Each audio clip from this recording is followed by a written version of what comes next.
MBBS in abroad. Apollo MedSkills 6 years of MBBS program will be completed in 35 lakhs only.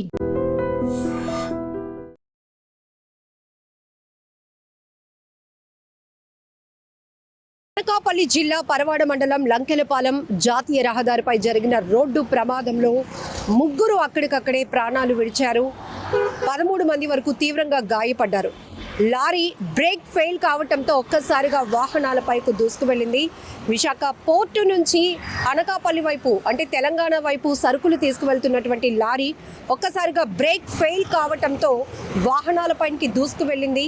ఒక కారును ఢీకొనటంతో car అయితే అసలు గుర్తించడానికి కూడా వీలు లేనటువంటి పరిస్థితిలో నుజ్జునుజ్జైన దృశ్యాలు ప్రతి ఒక్కరిని కలవరపాటుకు గురి చేస్తున్నాయి. రోడ్డు ప్రమాదాలు జరుగుతున్నాయంటేనే ప్రతి ఒక్కరు భయభ్రాంతులకు గురి కావాల్సిన పరిస్థితి. ఎందుకంటే ఎక్కడ ఏ రోడ్డు ప్రమాదం జరుగుతున్నా అక్కడ 3 నుంచి 5 పైనే ప్రాణాలు పోగొట్టుకుంటున్న స్థాయిలో రోడ్డు ప్రమాదాలు జరుగుతున్న తీరు ప్రతి ఒక్కరిని తీవ్ర ఆందోళనకు గురి చేస్తోంది. ఇక్కడ లంకెలపాలెం సిగ్నల్ దగ్గర ఉన్నటువంటి కొన్ని వాహనాలు ఏవైతే ఉన్నాయో పార్క్ చేస్తున్నటువంటి సైడ్ పార్క్ చేస్తున్న వాహనాలు కావచ్చు, సిగ్నల్లో రోడ్ క్రాస్ చేయడానికి వెయిట్ చేస్తున్నటువంటి వాహనాలపై ఒక్కసారిగా లారీ ఒక మృత్యువులా వాటిపైన దూసుకువెళ్ళటంతో ఒక కారు పూర్తిగా నుజ్జైంది. ఈ ప్రమాదంలో 3 అక్కడికక్కడే ప్రాణాలు కోల్పోయారు. అయితే 2 వీలర్స్ పైన కూడా ఇది దూసుకువెళ్ళటంతో 10 వరకు ద్విచక్ర వాహనాలు పూర్తిగా ధ్వంసమయ్యాయి. వాటి కింద చిక్కుకున్న వారిని కూడా ఇమీడియట్గా రెస్క్యూ చేసినటువంటి స్థానికులు, హైవే ట్రాఫిక్ పోలీసులు కూడా స్థానికంగా ఉన్నటువంటి అగనంపూడి హాస్పిటల్కు అలాగే మెరుగైన ట్రీట్మెంట్ కోసం కేజీహెచ్ హాస్పిటల్కు క్షతగాత్రులను తరలించడం జరిగింది. ఇక్కడ కారు అయితే పూర్తిగా ఒక బాల్ లాగా చుట్టుకుపోయిన పరిస్థితి. అంటే ఏ స్థాయిలో అతి వేగంగా అంటే బ్రేక్ ఫెయిల్ వల్ల ఈ ప్రమాదం జరిగినట్టు తెలుస్తోంది. దానివల్ల పూర్తిగా అదుపు తప్పినటువంటి భారీ వాహనం ఆ ద్విచక్ర వాహనాలపైకి, కార్లపైకి, మనుషులపైకి దూసుకు వెళ్లటంతో ప్రమాదం భారీ ఎత్తున జరిగిందని చెప్పొచ్చు. సంఘటనా స్థలంలోని 3 చనిపోతే ఈ లారీ దూసుకు వెళ్లటం వల్ల అక్కడ ద్విచక్ర వాహనాలు దాదాపు 10 వరకు, ఇంకొక 2 కార్లు కూడా పూర్తిగా డ్యామేజ్ అయ్యాయి. వీటిలో ఇరుక్కున్న వాళ్ళ పరిస్థితి అయితే చాలా భయంకరంగా ఉంది. అక్కడ సిచ్యువేషన్ అంతా కూడా ఒక్కసారిగా అందరూ ఉరుకులు పరుగులు పెట్టారు. అది కూడా సిగ్నల్ దగ్గర జరగటం వల్ల అసలు ఇంకా పెద్ద ప్రమాదం తప్పింది అని చెప్పొచ్చు. ఎందుకంటే అది అవుట్ ఆఫ్ కంట్రోల్లో ఉంది. పూర్తిగా బ్రేక్ ఫెయిల్ కావడంతో భారీ లోడ్తో వెళ్తున్నటువంటి ఈ లారీ అంటే కంటైనర్ టైప్లో ఉంటుంది. అది పూర్తిగా విశాఖ పోర్టు నుంచి సరుకుతో వెళ్తోంది తెలంగాణ వైపు. ఇది లంకెలపాలెం నుంచి ఇంకా అనకాపల్లి వైపు వెళ్తున్న క్రమంలోనే ఒక్కసారిగా ఈ లారీ అదుపు తప్పి వాహనాలపైకి దూసుకు వెళ్ళటంతో ఒక కారు అయితే పూర్తిగా అసలు నామరూపాలు లేకుండా నుజ్జైపోయినటువంటి పరిస్థితి. ఒక కార్ షేప్ కూడా మనకి కనిపించట్లేదు. ఒక బాల్ లాగా, ఒక బాల్ ఎలా అయితే చుట్టుకుపోతుందో ఆ స్థాయిలో అంటే ప్రమాదం ఎలా జరిగి ఉంటుందో మనం ఊహించవచ్చు. కారులో 4 ఉన్నారు అని తెలుస్తోంది. 3 మాత్రం స్పాట్లోనే ప్రాణాలు విడిచారు, కన్ను మూశారు. ఈ వాహనాల కింద అక్కడున్న భయంకరమైన సిచ్యువేషన్ని వివరించడానికి కూడా చాలా భయమేస్తోంది, ఆందోళన కలిగిస్తోంది. ఆ ద్విచక్ర వాహనాలు ఇంకా 2 కార్ల మధ్య ఇరుక్కున్న వారు కూడా కాపాడండి అంటూ పెట్టుతున్నటువంటి కేకలతో ఇమీడియట్గా స్థానికులు కూడా రెస్క్యూ కొనసాగించారు. సహాయక చర్యలు కొనసాగించి వాళ్ళని అక్కడి నుంచి తప్పించి ఇమీడియట్గా స్థానికంగా ఉన్న అగనంపూడి హాస్పిటల్కి అలాగే కేజీహెచ్ హాస్పిటల్కి కూడా ట్రీట్మెంట్ నిమిత్తం తరలించారు. ఈ ఎవరైతే తీవ్రంగా గాయపడినటువంటి క్షతగాత్రలో మరికొంత మంది పరిస్థితి కూడా విషమంగా ఉన్నట్లు వైద్యులు చెప్తున్నారు. చాలా క్రిటికల్ కండిషన్ అని కూడా చెప్తున్నారు. అయితే ప్రస్తుతానికి మాత్రం వారికి మంచి ట్రీట్మెంట్ అందించాలని చెప్పి జిల్లా అధికారులకు కలెక్టర్ కూడా ఆదేశించడం జరిగింది. ఈ మధ్య జరుగుతున్న రోడ్డు ప్రమాదాలు చూస్తుంటే అతి వేగం ప్రమాదాలకు ప్రధానమైన కారణంగా మిగులుతోంది.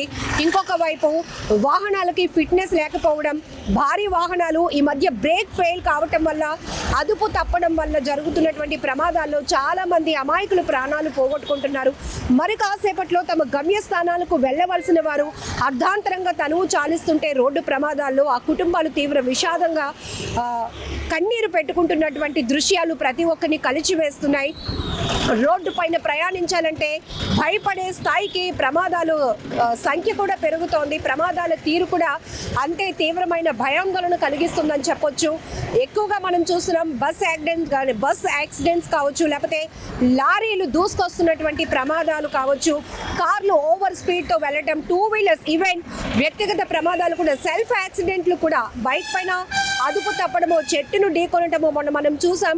ముగ్గురు యువకులు విశాఖలోనే బైక్ స్పీడ్ కంట్రోల్ చేయలేక అదుపు తప్పి ఒక చెట్టును ఢీకొంటే ముగ్గురు స్నేహితులు కూడా చనిపోయినటువంటి పరిస్థితి కూడా ఉంది.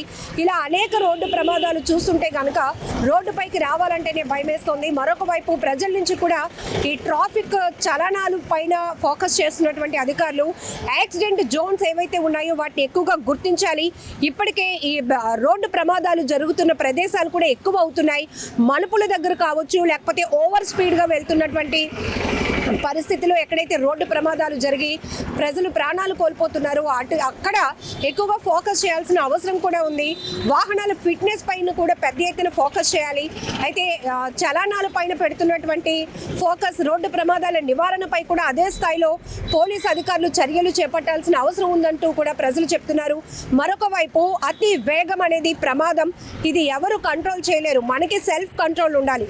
రోడ్డు పైన మనం ప్రయాణిస్తున్నామంటే మనం భద్రతగా ప్రయాణం చేయాలి అనేతో పాటు మన వల్ల ఇంకొకరికి ఎవరికి ఇబ్బంది కలగకూడదు అనేటటువంటి బాధ్యత కూడా మనలో ఉన్నప్పుడు మాత్రమే రోడ్డు ప్రమాదాలు తగ్గుతాయి. ఇలాంటి స్థాయిలో ప్రమాదాలు చూడాలంటేనే భయం వేస్తోంది. ఇప్పుడు అనకాపల్లి జిల్లా లంకెలపాలెం జాతీయ రహదారిపై జరిగినటువంటి ఈ రోడ్డు ప్రమాదం ఏదైతే లారీ బ్రేక్ ఫెయిల్ కావడంతో వేగంగా దూసుకొచ్చి ఒక కారును ఢీకొందో, ఆ తర్వాత మరో 2 కార్లు, మరొక 10 ద్విచక్ర వాహనాలు పూర్తిగా డ్యామేజ్ అయ్యాయి. ముగ్గురు ప్రాణాలు కోల్పోయారు. మరో 10 మంది తీవ్రంగా గాయపడి ప్రస్తుతం హాస్పిటల్స్లో చికిత్స పొందుతున్నారు. ఇందులో మరొక ముగ్గురు పరిస్థితి విషమంగా ఉన్నట్లు వైద్యులు చెప్తున్నారు. ఏది ఏమైనా ఈ రోడ్డు ప్రమాదాలు చాలా బాధాకరం. రోడ్డు ప్రమాదాల నివారణకు పటిష్టమైన చర్యలు తీసుకోవాల్సిన అవసరం కూడా చాలానే ఉంది. మరికొన్ని చోట్ల ఈ ఏవైతే ట్రాఫిక్ సంబంధించి చలానాలు, ఫైన్లు వేసే దానిపైన కాకుండా ప్రజల్ని ఇంకాస్త అవేర్నెస్ చేయాల్సిన అవసరం ఉందని కూడా అందరూ భావిస్తున్నారు. అలాగే సెల్ఫ్ కంట్రోల్ కూడా చాలా ఇంపార్టెంట్. రోడ్డుపై ప్రయాణం అంటే ఒక బాధ్యత, ఒక భద్రతగా మనం వెళ్ళి రావాలి అనేది కూడా ప్రతి ఒక్కరికి ఒక ఆలోచన ఉండాలి. ఎందుకంటే మనం చూస్తున్నాం ఇక్కడ అవుట్ ఆఫ్ కంట్రోల్లో హైవేలో జాతీయ రహదారులపై జరుగుతున్న ప్రమాదాలు అతి వేగం, కొన్ని సీసీటీవీలో రికార్డ్ అవుతున్న దృశ్యాలు కూడా చూస్తుంటే ఎవరు ఎటువైపు వెళ్తున్నారో, ఎవరు ఏ రూట్లో రోడ్డు క్రాస్ చేస్తున్నారో కూడా అర్థం కాని పరిస్థితి. అక్కడ మనం జడ్జిమెంట్ కూడా ఇవ్వలేని పరిస్థితుల్లో కొన్ని దృశ్యాలు మనకు కనపడుతున్నాయి. ఎవరు వేగాన్ని తగ్గించట్లేదు. ఆ వేగం వల్లే ప్రాణాలు పోగొట్టుకుంటున్నటువంటి పరిస్థితులు ఉన్నాయి. ఏదేమైనా ఈ రోడ్డు ప్రమాదంలో ముగ్గురు ఇప్పటికే మృతి చెందారు. మరికొంతమంది ట్రీట్మెంట్లో ఉన్నారు. కాబట్టి వారు త్వరగా కోలుకోవాలని మనం కూడా కోరుకుందాం. రోడ్డు ప్రమాదాల పూర్తి నివారణకు పోలీసులు, ప్రభుత్వాలతో పాటు ప్రజల బాధ్యత కూడా ఉంది. ఈ రోడ్డు ప్రమాదాలపై నివారణ చర్యల్లో భాగంగా ఎలాంటి యాక్షన్ తీసుకుంటే బాగుంటుంది అనేది కూడా మీ అభిప్రాయాన్ని కూడా తెలపండి. నిజంగా ప్రస్తుతం ఉన్నటువంటి సమాజం దేనికి ప్రయారిటీ ఇస్తుంది? ఆర్థిక సంబంధాల చుట్టూ మాత్రమే తిరుగుతుంది. మళ్ళీ ఎన్నికలంగానే చాలా విరక్తి కలుగుతాం. మంచి అనిపిస్తుంది కదా, లేడీస్ కూడా ఛాలెంజింగ్ జాబ్స్ చేసినప్పుడు చాలా బాగుంటది. ట్రాఫిక్ అసిస్టెంట్స్ గా నియమించిన ట్రాన్స్జెండర్స్ అందరితో సాల్యూట్ చేయించుకుంటున్నారు. ఫుడ్ డెలివరీ ఇవ్వటానికి వెళ్ళినటువంటి డెలివరీ బాయ్ అనిల్ పై కళ్ళ ముందు